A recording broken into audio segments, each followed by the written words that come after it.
Trading एक journey है। इस जर्नी में छोटे लॉस और बड़े प्रॉफिट को बुक करते हुए ट्रेडिंग कैपिटल को ग्रो करना होता है।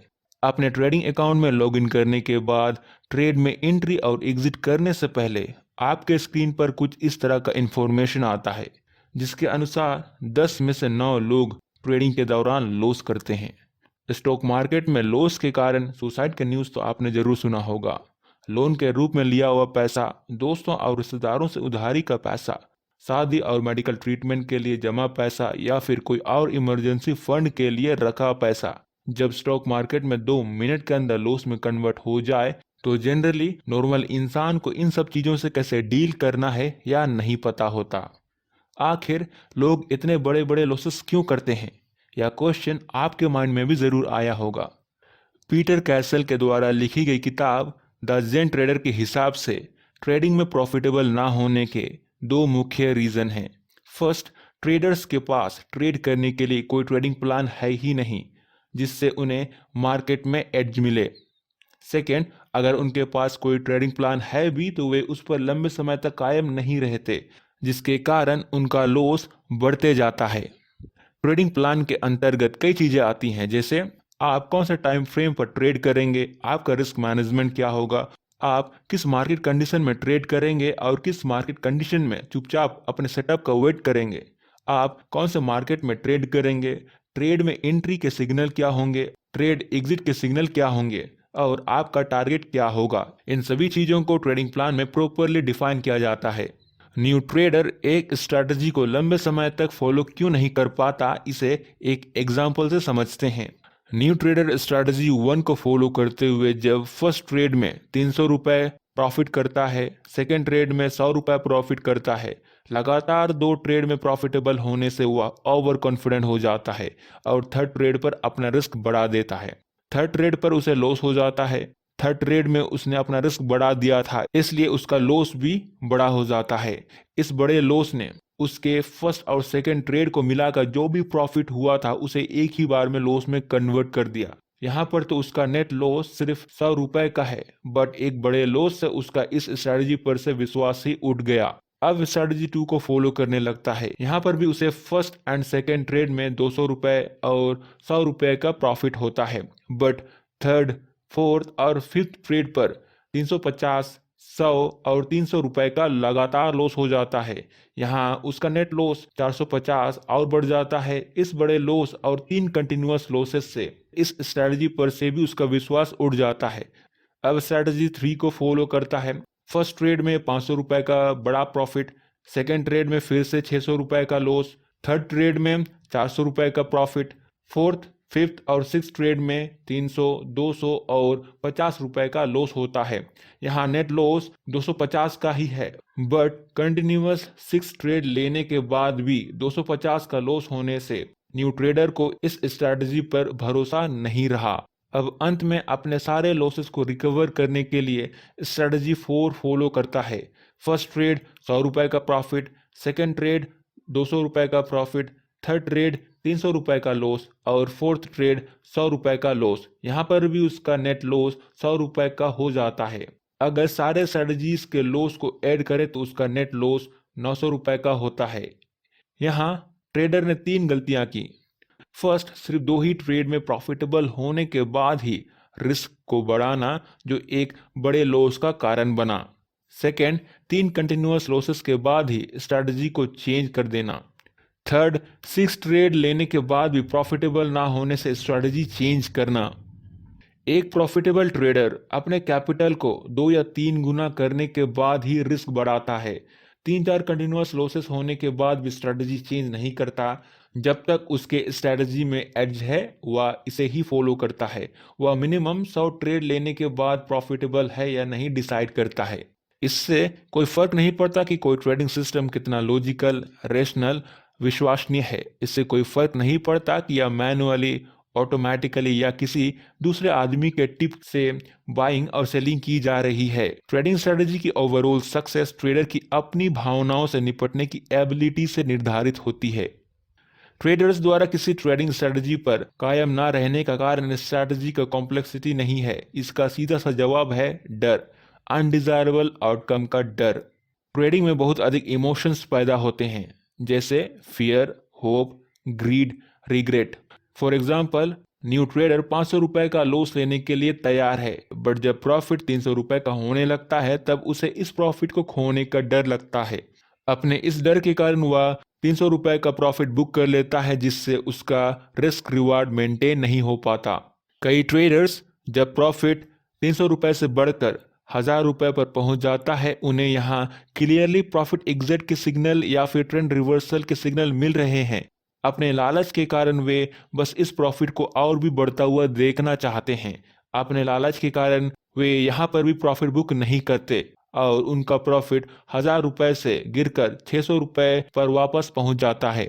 जब प्रॉफिट 600 रुपए के रेंज में रहता है तब उन्हें उम्मीद रहती है कि प्रॉफिट फिर से 1000 रुपए पर जाएगा।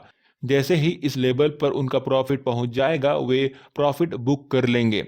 उनके ऐसा सोचने से वे 600 रुपए का प्रॉफिट भी बुक नहीं करते, जबकि अब क्लियरली रिवर्सल ट्रेंड के सिग्नल मिल चुके हैं। कुछ देरी बाद उनका ट्रेड लॉस में कन्वर्ट हो जाता है, उस लेवल पर पहुंच जाता है जहां वे स्टॉप लॉस लगाए हैं। यहां पर भी वे एग्जिट नहीं करते। अब वे सोचने लगते हैं कि जैसे ही ट्रेड ब्रेक इवन पर चला जाएगा, means no loss no profit, वे ट्रेड एग्जिट कर देंगे। अपने उम्मीद की वजह से वे एसएल हिट होने के बाद भी ट्रेड एग्जिट नहीं करते। ट्रेंड कंप्लीटली अपोजिट हो चुका था, इसलिए उनका लॉस और भी बढ़ने लग गया। अंत में वे एक बड़े लॉस को बुक करते हैं। अब उन्हें अपने प्रॉफिट को बुक ना करने और एसएल हिट होने पर भी ट्रेड एग्जिट ना करने का पछतावा होता है। ट्रेडिंग में प्रॉफिटेबल होने के लिए छोटे लॉस और बड़े प्रॉफिट बुक करते हुए एक स्ट्रैटेजी को लंबे समय तक फॉलो करना होता है। लेकिन ट्रेड के रिजल्ट को हमेशा प्रॉफिट में देखने की उम्मीद की वजह से ट्रेडर्स स्वयं अपने लिए प्रॉब्लम क्रिएट करते हैं। ट्रेड लेते समय तनाव और चिंता के कारण ट्रेडर्स ट्रेडिंग स्ट्रेटजी को सही तरीके से एग्जीक्यूट नहीं कर पाते। ट्रेड के 4 पॉसिबल आउटकम्स हैं: बड़े प्रॉफिट, छोटे लॉस और बड़े लॉस। एक पर्टिकुलर ट्रेड का रिजल्ट इन 4 पॉसिबल आउटकम्स में से कौन सा होगा किसी को नहीं पता। इस अनसर्टेनिटी के कारण ट्रेडर के अंदर तनाव और चिंता पैदा होने लगता है। अगर पिछले कंटिन्यूअस कई ट्रेड लॉस बुक हुए हैं, तब कई ट्रेडर्स के लिए डर, तनाव और चिंता और भी कई गुना बढ़ जाता है। अधिकांश ट्रेडर्स को फाइनली यह मालूम हो जाता है कि ट्रेडर की अपनी भावनात्मक चुनौतियां जैसे fear, greed, worry, stress, frustration उनके ट्रेडिंग जर्नी की सबसे बड़ी प्रॉब्लम बन रही है। प्रॉफिट के प्रति अटैचमेंट ही एक्चुअल प्रॉब्लम है। न्यू ट्रेडर्स ट्रेडिंग के दौरान अपने अंदर पैदा हो रहे इमोशंस, डर, उम्मीद, लालच, पछतावा, तनाव और चिंता पर काम करने के बजाय वे इस प्रॉब्लम के लिए अपने से अलग मार्केट में अवेलेबल डिफरेंट टाइप्स के सॉल्यूशन ढूंढना शुरू कर देते हैं। वे और अधिक कॉम्प्लेक्स स्ट्रेटजी का उपयोग करके अपने लॉसेस रिकवर करने की कोशिश करते हैं। जब वे इस नए स्ट्रेटजी के थ्रू भी अपने लॉसेस नहीं रिकवर कर पाते, बल्कि उनका लॉस और भी बढ़ जाता है, फिर से वे न्यू कॉम्प्लेक्स स्ट्रेटजी को ढूंढते हैं और इस तरह वे कभी ना खत्म होने वाले स्ट्रेटजीज के जाल में फंस जाते हैं। अगर ट्रेडर सिर्फ अपने सेटअप पर ही ट्रेड करता है, तब वह कम ट्रेड करके भी ट्रेडिंग में प्रॉफिटेबल हो सकता है। इसका कारण यह है कि अत्यधिक छोटे टाइम फ्रेम पर ओवर ट्रेडिंग या फ्रीक्वेंट ट्रेडिंग आपके प्रॉफिट को लॉस में कन्वर्ट कर सकता है। स्टैटिस्टिकली 90 से 95% ट्रेडर्स के लॉस बुक करने या फिर ब्रेक इवन रहने का एक कारण यह है कि ट्रेडर्स गलत समय पर बाइंग और सेलिंग कर रहे हैं, जो एक्चुअल में ओवर ट्रेडिंग है। कई ट्रेडर्स को प्रॉफिट करने के लिए लंबे समय तक एक ही स्ट्रेटजी को फॉलो करना और ट्रेड ना मिलने पर लंबे समय तक वेट करना बहुत मुश्किल लगता है। आप कोई भी टाइम फ्रेम को ट्रेड लेने के लिए प्रायोरिटी दे सकते हैं। यहाँ 15 मिनट टाइम फ्रेम पर चार्ट को ध्यान से देखिए। लास्ट कैंडल बुलिश है, लेकिन इसी लास्ट कैंडल को जब 5 मिनट टाइम फ्रेम पर देखते हैं तो इसमें लास्ट के 2 कैंडल शॉर्ट टर्म में बेयरिश हैं। बड़े टाइम फ्रेम आपको मार्केट की बड़ी तस्वीर दिखाते हैं, जो आपको शॉर्ट टर्म अपोजिट मूवमेंट से अलग होने में हेल्प कर सकता है। इन शॉर्ट टर्म मूवमेंट से अपने आप को अटैच करके रखने से ट्रेडिंग जर्नी में सबसे बड़ा प्रॉब्लम क्रिएट होता है। आखिरकार मार्केट की मूवमेंट से अपने फीलिंग्स को अलग करना ही ट्रेडिंग सक्सेस की है। फॉर एग्जाम्पल, बहुत अधिक फंडामेंटल और टेक्निकल रिसर्च के बाद आप ट्रेड को लेकर 100% निश्चित प्रॉफिट मानने लगते हैं, लेकिन ट्रेड आपके ऑपोजिट हो जाता है और उस प्राइस पर पहुंच जाता है जिस पर आप ट्रेड एग्जिट करना चाहते थे। पर यहाँ पर भी आप अपने ट्रेड से एग्जिट नहीं करते, क्योंकि आप अपने ओरिजिनल डिसीजन से अभी भी जुड़े हुए हैं, जो कि यह एक 100% निश्चित प्रॉफिट ट्रेड है। प्राइस आपके एग्जिट प्राइस से और भी नीचे गिरते जा रहा है, जिससे आप में स्ट्रेस, वरी, फियर जैसे इमोशंस पैदा हो जाते हैं। ऐसे कंडीशंस में आप और भी परेशान हो जाते हैं, आपको पता ही नहीं चलता कि नेक्स्ट एक्शन क्या करना है। चार्ट जो एक्चुअली में आपको दिखाना चाह रहा है, जो कि ट्रेंड अब रिवर्स हो चुका है, उसे ना देखकर आप अपने अटैचमेंट के अनुसार चार्ट के लॉजिक को देखने लगते हैं। आपको उम्मीद रहता है कि चार्ट वापस आपके डायरेक्शन में मूव करेगा, जो जाने अनजाने आपको लॉस करवाता है। अपने ट्रेड से जुड़े होने के कारण आप प्रेजेंट मोमेंट के रियलिटी को स्वीकार नहीं करते। आप अभी भी मार्केट को वैसा ही देखना चाहते हैं जैसा आपने ट्रेड में एंट्री लेते समय सोचा था। यदि ट्रेडर ट्रेडिंग में हमेशा प्रॉफिट की उम्मीद रखता है, तो ट्रेड के रिजल्ट के प्रति उसके फीलिंग्स फ्लेक्सिबल नहीं हो सकते, और यदि ट्रेडर्स का माइंड ही फ्लेक्सिबल नहीं है, तो ट्रेडर्स के लिए अपोजिट मूवमेंट्स को कंसिडर करना या एक्चुअली चार्ट जो दिखा रहा है उसे उसी रूप में देखना बहुत मुश्किल है। ट्रेड के हर पॉसिबल आउटकम्स के लिए तैयार माइंड और बिना किसी एक्सपेक्टेशन का फ्लेक्सिबल माइंड ही ट्रेडर का एक्चुअल एसेट है। ट्रेड को सही तरीके से एग्जीक्यूट करने के लिए आपको मानसिक शांति की आवश्यकता है। इसके लिए आपको ट्रेड रिजल्ट से डिटैच होना होगा। जनरली न्यू ट्रेडर्स चीजों को जिस तरह चाहते हैं उससे जुड़े रहते हैं, ना कि इस बात पर ध्यान देते हैं कि वे अभी प्रेजेंट मोमेंट में कैसी हैं। दो क्वेश्चंस। फर्स्ट, क्या मैं चार्ट में वह देख रहा हूं जो मुझे सोचने और विश्वास करने के लिए मजबूर किया गया है मेरे खुद के इनिशियल डिसीजन के द्वारा, या क्या मैं वह देख रहा हूं जो अभी एक्चुअल में है या हो रहा है। ऐसे क्वेश्चंस ट्रेडर्स को ट्रेड के अलग अलग पॉसिबल रिजल्ट के लिए सोचने में मदद करते हैं। न्यू ट्रेडर की इच्छा होती है कि चीजें वैसे ही हों जैसा उन्होंने सोचा है कि उन्हें होना चाहिए, अदरवाइज उन्हें कई प्रॉब्लम्स फेस करने पड़ेंगे। अक्सर ट्रेडिंग में अगर कुछ करना जरूरी नहीं है तो कुछ भी नहीं करना जरूरी होता है। इसका मतलब है कि जब तक ट्रेड सेटअप ना मिले तब तक ट्रेडर को अपने सेटअप का वेट करना है। वेट करने के दौरान फोमो में आकर कहीं पर भी ट्रेड नहीं लेना है। मार्केट में किसी भी चीज का एनालिसिस करना और उस पर 100% एक्यूरेसी का लेवल लगाने का खतरा यह है कि इससे आपका मार्केट व्यू फिक्स्ड हो जाता है। ट्रेडर्स को फ्लेक्सिबल सोच की जरूरत है, 100% एक्यूरेसी वाले एनालिसिस की नहीं। फॉर एग्जाम्पल, बुल मार्केट में गोल्ड का एनालिसिस करना और 100% अप ट्रेंड का लेवलिंग करना, दूसरे पॉसिबल आउटकम्स को नहीं मानना। इससे दिमाग का फ्लेक्सिबिलिटी कम हो जाता है। मतलब यदि गोल्ड गिरता है तो आप बेचते नहीं हैं, या इससे भी बदतर आप अपने ओरिजिनल डिसीजन के कारण और क्वांटिटी बढ़ाते हैं।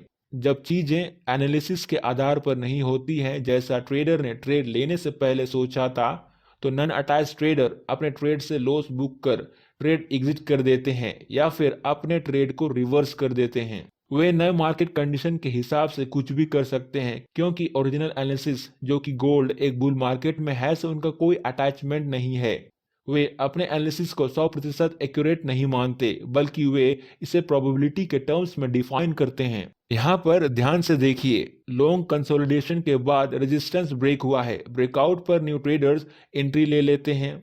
एंट्री लेने के बाद भी चार्ट के 3 पॉसिबल ट्रेंड हो सकते हैं, अप ट्रेंड, साइडवेज और down trend. New trader 3 possible trend में से केवल अप ट्रेंड को ही मानता है, बाकी 2 ट्रेंड कंसिडर ही नहीं करता। जब चार्ट डाउन ट्रेंड या साइडवेज मूव होना स्टार्ट होता है तब ट्रेडर के अंदर प्रॉब्लम पैदा होने लगता है। इन 2 कंडीशंस में क्या करना है उसे मालूम ही नहीं होता, क्योंकि उसने केवल अप ट्रेंड को 100% एक्यूरेट माना था। एक प्रोफेशनल ट्रेडर बदलती स्थिति के दौरान अलर्ट और फोकस रहता है। मार्केट के मूवमेंट्स और अपनी खुद की थिंकिंग को ऑब्जर्व करना मोस्ट पावरफुल ट्रेडिंग स्किल है, जिसे अपने ऊपर काम करके विकसित किया जा सकता है। एक प्रॉफिटेबल ट्रेडर बनने के लिए आपको फियर, स्ट्रेस, वरी जैसे इमोशंस पर नियंत्रण रखना होगा। इसमें इंपॉर्टेंट है ट्रेडिंग के दौरान फियर, स्ट्रेस, वरी जैसे इमोशंस को आइडेंटिफाई करना। फॉर एग्जाम्पल, अक्सर जब ट्रेडर्स के खिलाफ हो जाता है तो ट्रेडर्स कुछ करने की जरूरत महसूस करते हैं, क्योंकि ट्रेड लेने से पहले उन्होंने केवल अप ट्रेंड के बारे में सोचा था, डाउन ट्रेंड को उन्होंने कंसिडर ही नहीं किया और इस कंडीशन में क्या एक्शन लेना है उसके बारे में नहीं सोचा। यहाँ वे डर को मैनेज करने के बजाय डर पर रिएक्ट कर रहे हैं। यही वह समय है जब वे डर को एक ऑब्स्टेकल के रूप में आइडेंटिफाई कर सकते हैं। एक बार जब वे डर की भावना को आइडेंटिफाई कर लेंगे, उस वक्त उन्हें डर को दबाने की कोशिश नहीं करना चाहिए। इसका मतलब है उन्हें कुछ भी नहीं करना है क्योंकि उनका एसएल लगा हुआ है। जैसे ही एसएल हिट होगा वे ट्रेड से एग्जिट हो जाएंगे। इससे उनका मन शांत रहेगा और वे अपना ट्रेडिंग प्लान सही तरीके से एग्जीक्यूट कर पाएंगे। हर एक ट्रेडर को यह स्वीकार करना होगा कि ट्रेडिंग में लॉस होने का डर, प्रॉफिट खोने का डर, अपॉर्चुनिटी मिस हो जाने का डर, ये सभी भावनाओं से ट्रेडर खुद को अलग नहीं कर सकता, जिसे वह बार बार रिपीट करने के लिए मजबूर है। और यदि ट्रेडर्स इस डर को दबाने की कोशिश करेंगे तो वे ऐसे एक्शंस लेंगे जिनके बारे में उन्हें खुद नहीं पता होगा और ना ही ट्रेडिंग प्लान फॉलो कर पाएंगे। ट्रेडर्स को डर एक्सेप्ट करना होगा और उसे मैनेज भी करना है। ट्रेडिंग रिजल्ट को बेहतर बनाने के लिए सबसे अच्छा प्रैक्टिस है एक स्ट्रेटजी का सिलेक्शन करना और लंबे समय के लिए सिर्फ उसी एक स्ट्रेटजी को फॉलो करना। प्रॉफिट एंड लॉस और ट्रेडिंग के ओवरऑल परफॉर्मेंस का रिकॉर्ड रखना और ट्रेडिंग प्रैक्टिस के दौरान अपनी भावनाओं और प्रतिक्रियाओं के बारे में भी रिकॉर्ड रखना है। टेस्टिंग, मेजरिंग और एनालाइजिंग की यह प्रक्रिया किसी भी कोर्स, बुक, लेक्चर, पॉडकास्ट की तुलना में अधिक उपयोगी है। आजकल ट्रेडिंग सिमुलेटर पॉपुलर हो गए हैं, लेकिन सिमुलेटर लाइव ट्रेडिंग में होने वाले इंटेंस इमोशन पैदा नहीं करते। ट्रेडिंग में केवल एनालिसिस पर ध्यान देने और इस एनालिसिस को 100% करेक्ट ना मानने से आप आपकी सोच प्रक्रियाओं के ऑब्जर्वर बन जाते हैं। एनालिसिस के साथ कोई मीनिंग, कंक्लूजन या फिर जजमेंट को ना जोड़कर आप अपनी कंडीशनिंग से अलग होना शुरू कर देते हैं, जिससे आप अल्टरनेटिव व्यूज देखने में अधिक सक्षम होंगे और साथ ही आपके इमोशनल प्रॉब्लम्स भी कम हो जाएंगे। जंगल में चल रहे एक हिरन की कल्पना करें जो अपने परिवेश के बारे में शांति से जागरूक, लेकिन खतरे का पहला संकेत मिलते ही भागने के लिए तैयार रहता है। खतरा समाप्त हो जाने के बाद या अलर्ट होने के साथ ही अपनी शांत अवस्था में लौट भी आता है और चरना जारी रखता है, लेकिन जरूरत पड़ने पर प्रतिक्रिया देने के लिए हमेशा तैयार रहता है। ट्रेडिंग में दिमाग का सबसे अच्छा उपयोग करने का तरीका है इसके लॉजिक को प्रॉब्लम्स पर लागू करना, फिर उस लॉजिक को एक तरफ रख कर मन को शांत रखना। ट्रेडर्स को मार्केट के ट्रेंड के प्रति अलर्ट और इन मूवमेंट से बिना घबराए हुए अपने को शांत स्वभाव बनाए रखना चाहिए, बिल्कुल वैसा ही जैसा कि एक हिरन अपने वातावरण में शांत लेकिन अलर्ट होकर रहता है। यह शांत स्वभाव ट्रेडर्स को स्थितियों का स्पष्ट रूप से एनालिसिस करने और इमोशंस जैसे फियर और ग्रीड में बह जाने के बजाय रेशनल डिसीजन लेने में मदद करता है। खतरे के संकेत मिलते ही हिरन फास्ट रिएक्ट करता है और तुरंत सुरक्षित स्थान की ओर भाग जाता है। और ठीक इसी तरह जब मार्केट में खतरे का संकेत मिलता है तो एक ट्रेडर को तेजी से काम करने के लिए तैयार रहना है, जैसे कि साइडवेज में वेट करना है। जब ट्रेंड अपोजिट हो तब एसएल हिट होने पर ट्रेड से एग्जिट करना है और जब ट्रेंड प्रॉफिटेबल हो तब ट्रेड को होल्ड करना है। एक बार खतरा टल गया तो हिरन खतरे पर ध्यान केंद्रित नहीं करता है, लेकिन तुरंत शांत और अलर्ट की स्थिति में लौट आता है। उसी तरह से एक ट्रेडर को भी ट्रेड करने के बाद शांत अवस्था में लौटना है, चाहे ट्रेड का रिजल्ट प्रॉफिट हो या लॉस। हिरन की शांत और अलर्ट की स्थिति में लौटने की एबिलिटी दर्शाती है कि ट्रेडर्स को भी किसी प्रॉब्लम को हल करने के लिए अपने लॉजिक का उपयोग करने के बाद अपने मन को शांत रखना है। इसका मतलब है अपने एनालिसिस पर वापस आना, मार्केट डेटा के निरंतर धारा से अलग होना और मेंटल क्लैरिटी बनाए रखना।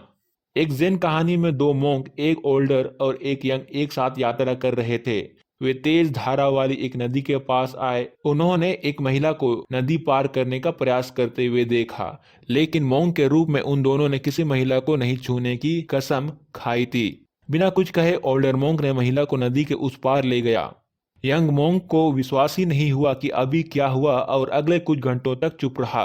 अंत में यंग मोंक ने कहा, मोंक होने के नाते हमें किसी महिला को छूने की अनुमति नहीं है, फिर आप कैसे उस औरत को छू सकते हैं? ओल्डर मोंक ने उसकी ओर देखा और उत्तर दिया, मैंने उसे घंटों पहले नदी के दूसरे किनारे पर पहुंचा दिया है, तुम अभी भी उसी सोच में क्यों डूबे हो? इस जैन कहानी से जो सबक वास्तव में मिलता है उसे ट्रेडिंग पर भी लागू किया जा सकता है, क्योंकि वे इमोशनल कंट्रोल, प्रेजेंट में जीना और नियमों को लागू करने में दिमाग और फ्लेक्सिबिलिटी का महत्व से रिलेटेड है। ट्रेड में भावनात्मक रूप से न्यूट्रल रहना और पास प्रॉफिट और लॉस से अत्यधिक प्रभावित ना होना बहुत ज़्यादा ज़रूरी है, ट्रेड चाहे वे प्रॉफिट रहे हो या लॉस। बिल्कुल उस ओल्डर मॉन्क की तरह जिसने महिला की मदद की और फिर घटना से अपने आप को अलग कर लिया। एक ट्रेडर को लॉस ट्रेड या प्रॉफिट ट्रेड से अपने आप को अलग करना होगा। इससे फ्यूचर ट्रेड डिसीजन प्रभावित नहीं होंगे। पिछले ट्रेडों को पकड़ कर रखना, विशेषकर उन ट्रेडों को जिनके परिणाम स्वरूप नुकसान हुआ हो, फ्यूचर में फियर, ओवर एनालिसिस और बैड डिसीजन का कारण बन सकता है। सक्सेसफुल ट्रेडिंग के लिए प्रेजेंट मोमेंट पर पूरी तरह फोकस करना जरूरी है।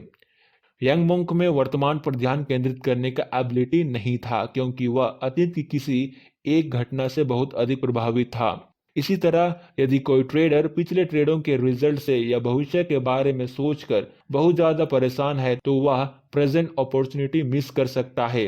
ट्रेडिंग में कुछ रूल्स और स्ट्रेटजीज को फॉलो करना होता है, लेकिन इन रूल्स को दिमाग और फ्लेक्सिबिलिटी के साथ लागू करना जरूरी है, ठीक वैसे ही जैसे ओल्डर मोंक ने किया था जब उसने महिला की मदद की थी। एक प्रॉफिटेबल ट्रेडर नियमों को समझता है और स्ट्रेटजी के द्वारा मार्केट में नेविगेट करता है, लेकिन उन्हें इसके वर्तमान स्थिति के आधार पर लागू किया जाना चाहिए। जेन की शक्ति एक ऑब्जर्वर होने, घटनाओं को अपने आप होने देने और किसी भी स्थिति पर अपनी इच्छा नहीं थोपने से आती है। आप मार्केट में अपनी इच्छा नहीं थोप सकते, हालांकि आपकी प्रतिक्रिया क्या होगी या तय करने की एबिलिटी आपकी चेतना के स्तर पर निर्भर करेगी। कई बार ट्रेडिंग का मतलब बेहतर दिमाग विकसित करना होता है, बेहतर तरीका नहीं। एक बार लेखक ने लोगों से पूछा क्या वे ट्रेडिंग साइकोलॉजी पर चर्चा करना चाहते हैं या फिर वे और अधिक टेक्निकल ट्रेडिंग मेथड का पता लगाना चाहते हैं। अधिकतर लोगों ने सेकेंड ऑप्शन को चुना। यही कारण है कि यदि आंकड़ों पर विचार करें तो केवल 5 से 10% ट्रेडर्स ही सफल होते हैं। आपके अनुसार कौन सा विषय अधिक प्रॉफिटेबल है? ऐसे प्रोफेशन जो इमरजेंसी के समय नियमित रूप से काम करते हैं, जैसे fire fighters, ambulance driver, police अधिकारी या सैनिक, सभी के पास अनसर्टेनिटी और अनप्रिडिक्टेबिलिटी के समय पर लागू करने के लिए स्ट्रक्चर और सिस्टम होता है। ट्रेडिंग के लिए भी सेम स्ट्रक्चर और सिस्टम की जरूरत है। ट्रेडिंग में ट्रेडिंग प्लान जरूरी है, क्योंकि यह वर्किंग मेमोरी पर तनाव को कम करता है और मार्केट में कब ट्रेड करना है कब नहीं इसे भी लीड करता है। ट्रेडर्स को इस सच्चाई को स्वीकार करना होगा कि फ्यूचर में क्या होगा वे नहीं जानते और ना ही देखे हैं। इससे कई बार कई ट्रेडर्स अपने आप को स्टूपिड मानने लगते हैं। मार्केट मूवमेंट्स का पता नहीं होने का मतलब स्टूपिड होना नहीं है, क्या हो रहा है और ऐसा क्यों हो रहा है। इसमें सबसे इंपॉर्टेंट क्वेश्चन है क्या हो रहा है, ना कि क्यों हो रहा है। ऐसा क्यों हो रहा है क्वेश्चन आपको आंसर जानने की चाहत में फंसा देता है, और अधिक विचित्र प्रश्न यह है कि क्या हो रहा है। यह क्वेश्चन आपको एक निश्चित उत्तर देता है, आपको ट्रेड एक्शन लेने के लिए लीड करता है। अगर मार्केट गिर रहा है और आपको सेल सिग्नल मिल रहे हैं तो आपको सेल करना है। यदि मार्केट बढ़ रहा है, आपको बाइंग के सिग्नल मिल रहे हैं तो आपको बाइंग करना है। फॉर एग्जाम्पल, मार्च 2020 में सभी जानते थे कि मार्केट तेजी से गिर रहा था, लेकिन किसी को भी वास्तव में क्यों का आंसर पता नहीं था। जो हो रहा है उसका रिस्पॉन्ड करना ही एप्रोप्रिएट एक्शन है। ऐसा क्यों हो रहा है इसका आंसर समय आने पर आ जाएगा। जो लोग ट्रेडिंग प्लान नहीं बनाते, मतलब बिना सोचे समझे ट्रेड करते हैं, वे अक्सर असफल हो जाते हैं। और जो लोग ट्रेडिंग प्लान बनाते हैं और प्रोबेबिलिटी और रिस्क कंट्रोल के आधार पर ट्रेड लेते हैं, उन्हें अक्सर सफलता मिलती है। जब हम एक अपट्रेंड स्टॉक को खरीदते हैं, हम नहीं जानते कि यह लूजिंग ट्रेड होगा या विनिंग ट्रेड होगा। हमारे पास जो कुछ भी है वह हमारे स्ट्रेटजी की प्रोबेबिलिटी है। अधिकांश ट्रेडर ओवर ट्रेडिंग से अधिकांश ट्रेड्स लॉस कर जाते हैं। मन की शांति बनाए रखने के लिए आपको एक सही टाइम फ्रेम की जरूरत है। टाइम फ्रेम इतना छोटा हो जो आवश्यक ट्रेडों की संख्या बनाए रखने के लिए आप में इंटरेस्ट बनाए रखे, लेकिन इतना लंबा हो जिससे आपको सोचने, ट्रेड रिजल्ट से अलग होने और लॉस रिकवर के लिए ओवर ट्रेडिंग के बजाय रिस्पॉन्ड करने का समय मिल सके। ऐसे ट्रेडर जो आत्मविश्वासी और ट्रेडिंग के अलावा जीवन के अन्य क्षेत्रों में भी सफल हैं, उनके ट्रेड लेने में कोई समस्या नहीं है। लेकिन गलत होने पर वे ट्रेड एग्जिट नहीं करते। यहाँ प्रॉब्लम क्रिएट हो जाता है क्योंकि इसका मतलब है कि वे गलत हैं और फेल हो गए हैं। कंजर्वेटिव और एनालिटिकल टाइप्स वाले लोग अक्सर अच्छे प्रोबेबिलिटी ट्रेड का सिलेक्शन तो करते हैं, लेकिन उनकी चिंता और डर उन्हें खत्म कर देते हैं। वे पुल बैक के पहले संकेत पर ही बेच देते हैं। उनके लिए ट्रेड होल्ड करना बड़ा मुश्किल हो जाता है। अच्छी तरह से ट्रेड करने के लिए आपको यह जानने की जरूरत है कि आप कैसे सोचते हैं। दिमाग का भटकना सामान्य बात है। मेडिटेशन का एक मुख्य उद्देश्य है मन को थोड़ा कम भटकना सिखाएं ताकि वह अधिक स्पष्टता के साथ चीजों को समझ सके। स्किलफुल ट्रेडर्स अपनी सोच के प्रति जागरूक होते हैं। कंटिन्यूअस पास्ट लॉसेस और फ्यूचर के बारे में सोचकर रिएक्ट नहीं करते, बल्कि प्रेजेंट मोमेंट के आधार पर रिस्पॉन्ड करते हैं। बहुत कम लोगों को एहसास होता है कि कैसे उनका दिमाग बहुत जल्दी एक पर्सपेक्टिव से जुड़ जाता है। शायद ही कभी इस बात पर विचार करते हैं कि मार्केट में अन्य संभावनाएं या अवसर भी मौजूद हैं। ट्रेडिंग एक प्रक्रिया है। उस प्रक्रिया को पूरा करने के लिए आपको केवल 4 चीजें बार बार करने की जरूरत है: पोजीशन साइज डिसाइड करना, एंट्री करना, एग्जिट करना और इन स्टेप्स को रिपीट करना। अगर आपके पास एक ऐसी ट्रेडिंग स्ट्रेटजी है जिसमें 50% विन रेट है, इस स्ट्रेटजी में अगर आप जीतते हैं तो आपको $2.50 का प्रॉफिट होता है और अगर आप हारते हैं तो आपको $1 का लॉस होता है। तो क्या यह एक विनिंग सिस्टम है? क्लियरली यह एक विनिंग सिस्टम है। प्रॉफिट बुक करने के लिए आपको सिर्फ स्ट्रेटजी को लंबे समय तक फॉलो करना होगा। नेक्स्ट ट्रेडिंग बुक बहुत ही खास है, जिसके अनुसार एक प्रॉफिटेबल ट्रेडर एक बेस्ट लूजर है, मींस लॉस बुक करने में एक्सपर्ट होता है। इस बुक का वीडियो कुछ ही दिन में आ जाएगी। देखने के लिए चैनल जरूर सब्सक्राइब करें। अगर आपको इस वीडियो में कुछ भी वैल्यूएबल इंफॉर्मेशन मिला हो तो आप इसे लाइक और शेयर जरूर करें।